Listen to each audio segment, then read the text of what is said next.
Jadi aku punya cerita. Waktu itu, di Villa Puncak, aku pernah ngalamin hal terseram seumur hidup. Benar-benar seram menurut aku. Jadi waktu itu kita pergi liburan, bertujuh. Aku, mama, ayah, dua adik, dan satu teman mama sama suaminya. Jadi kita kayak habis jalan-jalan gitu di Bandung. Dan kita awalnya gak mutusin buat nginep. Tapi karena posisinya udah malam banget, sekitar jam 10-an malam, jadi kita mutusin buat ke villa aja. Di situ ayah bilang, udah aman, ada villa di puncak. Ya lumayan jauh sih, tapi dekat ke tempat wisata. Aku nggak bisa nyebutin villanya di sini. Nah, jadi kita tuh di sana sampai jam 12-an. 12 malam. Ya, jam 12 malam. Wow. Posisi tuh ya aku udah ngantuk juga sih. Jadi aku mutusin buat gosok gigi duluan aja karena akhirnya posisinya situ dingin. Kayak mau mandi juga gimana Males ya? gitu ya, udah Iya. dingin. Nah, setelah itu kita semua jadinya mutusin buat tidur deh. Tapi entah ide dari mana, ayah aku ngajak berenang coba. Jam Di segitu. jam segitu Jam berenang. segitu, iya. Nah, ya aku nggak mau lah ya. Tapi dua adik aku tuh mau. Jadi yang berenang itu cuman ayah kamu sama dua adik kamu. Iya. Nah, posisinya kolam renangnya tuh kayak di dalam ruangan gitu. Jadi si villanya itu punya private pool gitu deh ceritanya. Airnya hangat dan cukup besar. Oke. Kamar mandinya premium. Jadi ya kayak yang kita tahu deh kalau pemandian air hangat di Jepang gitu. Oh iya, keren ya artinya ya. Iya. Maksudnya termasuk villa-villa yang bukan sembarang villa gitu ya. Nah, lanjut nih. Mereka bertiga tuh berenang. Aku cuma bisa diem terus ngeliatin mereka. Ya sambil videoin lah sih dikit-dikit. Iya betul. Nah, itu setelah kita semua udah selesai senang-senang, akhirnya pada ngantuk tuh di situ posisinya. Awalnya aku berempat sama adek dan mama di ruang tengah sambil nonton TV gitu, belum mau tidur. Tapi akhirnya mereka tuh tidur duluan ke kamar, sisa aku lah sendiri. Jadi di situ tuh posisinya ada dua kamar, satu buat teman mama dan suaminya, dan satunya lagi buat keluarga aku gitu berlima. Emang cukup? Ya. Maksudnya berlima satu kamar gitu ya? Ya jangan tanya sih cukup apa atau enggak. Ya cukup-cukupin ya cukup sih. Oke. Oke, lanjut nih. Di situ tuh posisinya aku emang agak takut itu karena posisinya tidur di lantai depan TV. Terus sebelah kirinya tuh kayak lorong pendek yang pas mentok, sebelah kiri tuh ada ruang pemandian gitu. Jadi kayak bayangin deh rumah dalamnya ada private pool, tapi lembab, atapnya pendek kayak background gitu loh. Artinya serem ya. Terus kayak artinya itu kan bukan tempat yang cukup luas ya. Artinya kan masih yang Iya. ya minimalis lah ya hitungannya ya. Yes. Nah, ya apalagi mana pas lorong itu tuh ada dapur ya, pokoknya kalau dibayangin ya serem deh. Iya. Serem sih, kebayang juga sama aku, kebayang serem. Nah, pokoknya pas mereka udah pada di kamar, aku merasa ada yang ngintip gitu di ruangan itu ke arah aku. Walaupun ya TV-nya nyala dan aku menyibukkan diri main HP, tetap aja kerasa. Ih serem. Aku tahan aja lah karena emang enak gitu dingin di luar walaupun suasananya ya agak mencekam. Maksudnya kayak kok bisa ya dia berani sendiri. Maksudnya itu villa juga baru pertama kali dia kunjungin. Iya. Dan dengan suasana semencekam itu ya, kalau aku sih aku udah ngibrit ya. Kayaknya aku langsung Iya. ke kamar. Cari orang minta temenin. Iya. Ini bener-bener sendiri. Bener, kayak serem banget. Ya. Terus sampai ada tuh di mana mama tuh keluar dari kamar dan malah pindah tidurnya di samping aku. Ya awalnya sih nggak tidur gitu, kayak ngomong gitu ke aku, ngajak pindah ke kamar. Tapi di situ aku nggak mau. Situ juga aku agak aneh, kayak kok tumben ngajak ke kamar mulu, apakah ada sesuatu gitu. Artinya si orang ini apa ya, bisa dibilang dia bukan orang yang kalau udah malam langsung kamar gitu, tapi dia nongkrong dulu kayaknya ya. Asik sendiri. Bisa Pengen dibilang sendiri. kayak gitu Ya. gak sih? Dan tumben-tumbenan banget mamanya ngajak dia buat ke kamar mulu buat tidur Ya. gitu kali ya. Ya di situ kayak ya curiga juga nggak sih tiba-tiba Iya. ngajak-ngajak ke kamar. Iya, padahal biasanya kayak ya udah bodo amat gitu, gue di Iya. depan, lu di kamar gitu kan. Betul. Terus di situ akhirnya mama tuh tidur. Di ruangan itu? Ya, waktu tadi mama nyamperin dan ngajak-ngajak ke kamar, tapi mama tuh di situ malah mutusin buat tidur. Oh iya iya iya. Ya, aku main HP, ngeringkuk ke arah mama, dan mama ngebelakangin aku. Oh, Di iya. belakang aku, kebetulan juga ada adek aku yang paling kecil. Dia kalau gak salah tidur juga sih. Tuh. Nah, Ada kan ini. saya bertiga gitu ya di ruangan itu ya, tidur. Mama di depan, kamu di tengah, nah di belakang kamu ada adik kamu gitu ya. Betul. Nah, ini nih gongnya. Mama tuh hampir kesurupan. Iya. Aku lagi enak-enak scroll IG, mama malah cekikikan. Padahal posisinya lagi tidur. Kayak bayangin deh, mama Lagi kamu lagi tidur. tidur, tiba-tiba cekikikan. Dan di suasana yang sepi, kayak cuman kalian doang di satu ruangan itu 3 orang. Serem sih. Iya, makanya kayak ini nyaritanya juga merinding sih kalau Iya. keinget lagi. Jadi si mama tuh cekikikannya benar-benar bukan yang kayak suara mama. Iya. Mama ngebelakangin aku. Pas denger cekikikan serem itu, aku sengaja demetin badan ke mama. Aku tahu itu bukan mama. Jadi aku sengaja kasih energi ke mama. Tapi kalau untuk orang awam ya mungkin harusnya beliau nggak kepikiran buat nempelin badan beliau ke orang tuanya nggak sih, kayak ya kita juga pasti mikirnya kayak ini udah bukan mama, harusnya kita takut ya nggak Iya. sih? Pasti kalau kita juga di posisi itu kayak, hah? Apa gua kabur aja ya? Apa gua tinggalin aja ya ini mama gua? Bukannya Iya. Dan kayak kita mungkin gak ada kepikiran buat yang nempelin badan buat ngasih energi gitu loh kan? Betul, keren sih dia. Iya keren. Ya, situ tuh kejadiannya cuma kayak 3 detikan doang gitu. Jadi habis itu mama kebangun dan bertingkah kayak ya udah nggak ada apa-apa. Padahal ternyata dia begitu tuh supaya aku gak takut aja. Jadi pas artinya mamanya nggak dong kalau misalkan entah dia habis kesurupan atau apa gitu. Sebenarnya kayaknya mamanya tuh enggak. Cuman di posisi itu mamanya tuh nggak mau bikin dia ini ketakutan. Jadi kayak pura-pura ya udah gitu, Ya, kita soal gak ada nggak ada apa-apa, apa-apa ya udah gitu ya. Ya. Oke. Nah, pas mamanya bangun, ayah tuh langsung, aku tuh langsung minta ke ayah buat pindahin adik aku ke kamar. Terus ngajak aku ke kamar, tapi aku nggak mau. Aku mau tidur di tengah. Tapi aneh loh, maksudnya artinya tadi kan udah mamanya yang ngajak ke kamar, sekarang papanya gitu, dan dia tetap mau di tengah. Ini deh kayaknya, mungkin pas mamanya sadar setelah cekikikan nih, terus kan kayak seolah gak ada apa-apa, dan situ tuh mamanya sadar. Nah, mama tuh langsung minta ke ayah buat pindahin adiknya ke kamar dan ngajak dia juga ke kamar lagi. Jadi ngajak lagi ke kamar. Iya, tapi kan dia nggak mau ya. Iya, tetap gak mau. Ini tuh kalau yang di persepsi aku ya, kalau dengar cerita ini, entah itu anaknya yang mungkin ada energi di situ, kayak ada sesuatu yang menarik di situ, atau orang tuanya peka akan hal itu, jadi ngajak buat narik ke kamar mulu gitu nggak sih? Ya, betul. Bisa jadi. Oke. Nah, emang agak-agak sih ya, Iya. kayak udah setelah kejadian kayak begitu, terus dia ajak ke kamar, dia tetap pengen di situ. Iya, kayak berani banget nih orang, maksudnya dia udah melihat orang tuanya gitu ya, cekikikan sendiri, terus dia diajak kamar gak mau. Tetap gak mau. Iya, keren. Ini tapi agak perlu dipertanyakan sih, kayak kenapa dia masih tetap mau di situ. Iya, maksudnya dia punya keberanian segede apa, segede apa sampai dia mau di ruangan yang notabene-nya serem. Iya, udah begitu. Udah akhirnya di situ aku tuh ngantuk dan berusaha tidur di ruang tengah itu.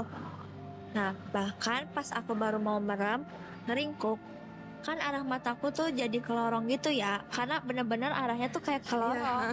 Posisinya situ. Ini gue merinding. Asli aku merinding. Oke. Nah, pas itu tuh posisinya aku ngelihat ada yang jalan pelan-pelan agak ngebungkuk keluar dari pemandian itu dan jalan ke arah aku. Jadi kayak kalau kalian suka nonton film horor, hantunya jalan ke siang ditakutin. Iya. Kayak jalan patah-patah gitu, ngerti kan? Sumpah ini serem banget. Ini kalau misalkan kalian ngedengerinnya sambil ngebayangin ceritanya, kalian bakal kerasa feel-nya dan pasti bakal merinding banget sih ini. Ini sini aja sekarang udah kerasa merinding. Iya. Buat ngebacainnya aja kerasa merinding. Udah kerasa merindingnya gitu. Ditambah ini hujan ya, cuaca di luar hujan, Ya, menambah kesan dingin. oke. Jadi itu asli serem banget. Serem banget, serem banget. Aku langsung buka mata lebar. Pas aku buka mata, malah nggak ada tuh kan, hilang. Ya udah, di situ aku pura-pura kayak ya santai aja gitu. Iya. Dan akhirnya aku langsung pindah ke kamar. Nah, Akhirnya akhirnya pindah ke kamar. akhirnya setelah terkena 2 kejadian serupa ya. Yang pertama tadi mamanya kecekikikan, terus abis itu dia melihat langsung ada sosok yang ngebungkuk jalan patah-patah ke arah dia. Ya. Akhirnya nyalinya ciut gitu. Iya benar. Makanya dia udah nggak berani. Ya, pas dia ke kamar tuh, mama langsung bilang kayak ini dalam bahasa Sunda gitu ya, kan cek mama ge naon. Jadi kayak kata mamanya tuh kan apa kata mama juga gitu. Iya loh, kan bener dong tadi kata aku ya. Iya. Artinya orang tuanya juga udah cukup peka gitu kalau misalkan di ruangan Mamanya itu juga merasakan mungkin ada ya sesuatu. kan? Ya kan, tapi gak ngerti ya kenapa bisa si anak ini dengan seberani itu, dengan kayak ya lu gak ada takut-takutnya gitu. Istilahnya kita sendiri di rumah kita pun kayak kita Iya, ketakutan. apalagi di tempat yang kita nggak kenal. Gak kenal ya gitu kan. Hebat keren dia seberani itu. Ya. Terus di situ kayak ya udah dia lemes aja gitu, keinget lagi. Nah, pas udah pulang kebesokannya, mama cerita nih. Jadi kayak emang benar apa yang aku lihat dan waktu mama mau kerasukan itu. Cuman emang mama tahan. Makanya dia bisa langsung bangun dan ngamanin anak-anaknya. Emang akunya aja yang ngeyel. Mungkin kalau di situ aku jadi mamanya ya, aku langsung kayak narik, udah ayo ke kamar, ngapain sih di tengah sendiri? Makanya aku bakal kayak gitu deh. Maksa ya, Iya, gimana pun deh. caranya kalau dipaksa. Karena kayak ya maksudnya udah dari mamanya juga ngajakin dia buat ke kamar mulu, terus papanya juga ngajakin dia ke kamar mulu. Tapi si anak ini tuh bener-bener yang ngeyelnya enggak, aku di sini aja, aku di ruangan ini aja. Itu kayak aneh sih menurut aku. Kayak Iya. harusnya dia juga merasakan kayak ini kenapa ya mama papa gua ngajakin gua kamar Iya, mulu, apa gua kamar aja kali ya. Harusnya dia mikir gitu gak sih? Betul. At least ya kan. Iya. Nah, sekarang ada versi mamanya. Jadi kalau versi mamaku, ternyata waktu aku ngeringkuk di belakang mama yang lagi tidur itu, mama aku tuh sebelum cekikikan sepet kayak orang ketindihan gitu. Jadi waktu itu tuh aku juga posisinya lagi ngerasa ada sesuatu yang berat gitu, angin tapi berat. Dan mamaku bilang sosoknya bener-bener kerasa banget setiap langkah, sampai akhirnya di depan muka dia banget. Bayangin di depan muka, Kak, di depan muka nggak dan kebayang lagi sih. tidur kayak istilahnya lu lagi miring gitu ya badan lu, terus ada sosok depan Depan lu. muka. Kayak Gimana gak ngajak ke kamar terus kan? sumpah. Jadi kata mamaku nih cantik. Ya kalau kalian nonton KKN di Desa Penari tuh kayak mirip tempat pemandian penari gitu. Dan mama juga bilang kayak sosoknya tuh emang cantik kayak penari. Artinya kita nggak tahu ya ini sosoknya sama atau enggak sama yang dilihat sama anak Ya. itu ya. Tapi kalau berdasarkan kriteria yang tadi anak itu rasain itu kan bilangnya ngebungkuk ya. Iya. Maybe ini bisa jadi beda, tapi mungkin penunggu yang sama mungkin tempat di itu. waktu itu gitu Ya. kali ya. Nah, FYI, jadi setiap mama tidur di tempat baru, entah itu mau pindah rumah atau cuma nginep, dia tuh selalu diserang dulu gitu sama penunggu yang ada di tempat itu. Wah. Kayak entah selalu ketemu di mimpi atau ya gimana, ada aja gitu gangguannya. Artinya kalau kita dengar ceritanya ya, mungkin bisa jadi mamanya juga akan hal-hal kayak gitu Ya ya. betul, emang peka. Karena ya kalau misalkan di setiap tempat baru, dan gak mungkin gitu sama masa hidupnya dia nggak ke tempat baru. Iya. Dan cuma sekali doang gitu lah baru kan nggak mungkin kan. Artinya dia termasuk orang yang peka ya. Wow. Nah masalahnya mamanya peka tuh selalu dapat gangguan. Iya. Masalahnya itu kan kalau misalkan kita peka doang, oh oke kita ngelihat Iya. doang, oke lah kayak anak ini juga sebelumnya dia ngelihat doang kan. Iya. Cuman ini mamanya tuh emang selalu yang dapat gangguan gitu, tipenya yang diganggu juga. Artinya selain peka akan hal itu dan bisa ngerasain, mungkin mamanya ini juga bisa dijadiin sebagai alat komunikasi gitu nggak sih? Bisa Mungkin ya, jadi kita nggak tahu ya. Jadi kayak berdasarkan cerita-ceritanya. berdasarkan cita-citanya sih, kalau kita rasain, kita sering nonton horor juga kayaknya nih mamanya bisa diajak komunikasi gitu Bisa sama jadi. penunggu-penunggu setempat kayaknya. Nah, sedangkan yang di villa itu tuh benar-benar terparah karena kayak untuk pertama kalinya hampir kesurupan ngeganggunya. Wah, gila sih. Artinya maksudnya aku kira kalau misalkan emang beliau pernah beliau bisa diajak komunikasi, artinya kan at least dia nggak pertama kali hampir kesurupan ya. Ya, Tapi kalau misalkan ini hampir pertama kalinya hampir kesurupan, artinya ini gong banget gak sih villanya? Aku kepo sih sebenarnya villanya. sebesar itu energinya sampai bikin hampir kesurupan. Iya gitu, seserem apa sih villanya, kayak bisa sampai orang yang sering digangguin pun sampai kesurupan gitu, sedih tempel itu gitu. Iya. Ya kan, serem banget. Keren sih tapi ceritanya, dan terima kasih juga ini buat yang udah cerita ke kita. Keren. Masih ada lagi nggak kira-kira? Gak ada sih. Enggak ya, kita udah nih. Kalau menurut persepsi aku ya, ketika ngedengar cerita ini dan melihat cerita ini tuh, mungkin ada beberapa pesan moral yang bisa kita ambil juga kali ya. Betul. Kalau dari aku sih ini, kayak kita kalau ke tempat baru ya seusaha mungkin jangan terlalu jangan terlalu songong, ibarat katanya ya. Kayak ya itu itu udah bukan pasti tempat sih. kita kan, itu ya misalnya permisi dulu lah gitu kan. Nah terus kayak guys, di sini juga kita mendapatkan pesan bahwa kita harus selalu mendengarkan kata orang tua kita. Iya. Betul, itu yang paling pesan moral yang paling harus diambil sih. Jadi Betul, kayak orang tua tuh merasakan sesuatu apa yang gak kita rasain sebenarnya. betul. Jadi kayak kita segimanapun mungkin, mungkin kalian juga kayak ngerasa, gue masih pengen di sini, tapi ketika orang tua kalian ngomong, Kak, ayo gitu, ayo, jangan sampai kalian Betul, ngelawan gitu, please, dengerin please. Kalau misalkan kita lihat cerita ini ya, artinya kan dia sebenarnya merasakan hal itu karena dia nggak ngedengerin orang tuanya buat ke kamar. Iya. Ya kan. Coba kalau misalkan dia ke kamar, mungkin dia nggak akan ngedenger, Iya, nggak akan merasakan aman-aman aja dari hal-hal awal. itu, aman-aman aja dari awal. Tuh. Ya kan. Artinya pesan moralnya cuma dua, artinya jangan sampai nggak ngedengerin omongan orang tua, atau dengerin lah kata-kata orang tua kalian. Dan Ya, kalau ke tempat baru ya permisi, jangan terlalu sompral ataupun songong. Ya itu sih kalau dari aku. Ada tambahan nggak dari kamu, Ce? kalau dari aku apa ya, keren ya, tetap keren dia sih. Maksudnya si anak ini tuh udah disuruh ini, udah disuruh itu, udah ditampangin gini, dia tetap aja diem. Iya. Maksudnya Bener-bener. tetap diem di tempat walaupun kayak udah ada hal-hal udah ya pokoknya ada hal-hal janggal dari awal, tapi dia tetap aja diem di tempat itu. Kayak nyali dia tuh keren sih. Dan dia tetap seberani itu buat yang kayak nggak mikirin kayak tadi gue habis diginiin loh, tadi gue habis digituin loh, tapi kayak dia bener-bener ya udah, gue di sini cuma pengen tidur, cuma pengen numpang tidur, ya udah gitu. Dan kayaknya anak ini menurut gue ya punya persepsi yang kayak kita emang ada di sini bareng-bareng, tapi kita beda dunia. Jadi mau Ya. segua ngapain pun ya suka-suka gue, dan lu mau ngapain pun suka-suka lu. Kayaknya dia punya persepsi kayak gitu, dan dia punya pendirian kayak gitu deh. Soalnya ya kalau gue orang awam, gue dateng ke tempat itu, gue udah digangguin, gue Gimana caranya keluar dari tempat situ sih? gue kayak, apa, ayo deh, kayaknya kita jangan di villa ini deh.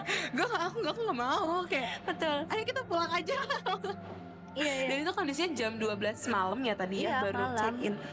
Artinya bisa jadi dia merasakan hal ini di pagi hari gak sih, di jam-jam subuh 1, 2, 3 gitu gak sih, Ya, jadi udah menjelang menjelang subuh gitu ya. menjelang subuh. Mungkin kalau kalian biasa dengar horor menjelang maghrib, nah kita kali ini Ada menjelaskan menjelang menjelang subuh. Bagus. Oke, ada lagi Kalista? Gak ada deh.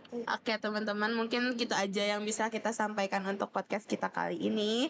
Semoga teman-teman bisa mendapatkan pesan moralnya dari apa yang sudah kita sampaikan. Dan mungkin kita cukupkan di sini. Terima kasih banyak yang sudah mendengarkan, dan See you again di podcast-podcast selanjutnya. Goodbye.